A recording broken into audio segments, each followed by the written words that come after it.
জামাতের প্রতিনিধিরা এসে এই সরকারি কম্বল বিতরণ করে হচ্ছে ভোট চাইছে। এবং পদে যারা লোক তারা জামাত হিসেবে নিয়োগ করছে তারা এখানে বাকেরের পক্ষ থেকে কেন আনলেন?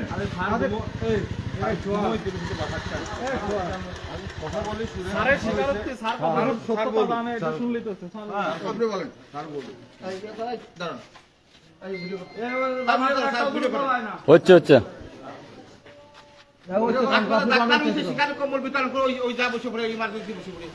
আপনার অনুমতি ছাড়া কারো ওই দেখেন স্যার ডোপ ধরা কম্বল নিয়ে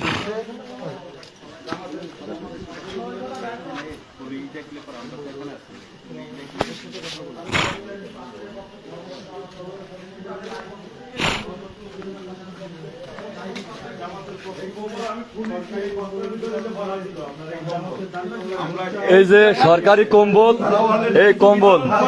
এই কম্বল জামাতের প্রতিনিধিরা এসে এই সরকারি কম্বল বিতরণ করে হচ্ছে ভোট চাইছে।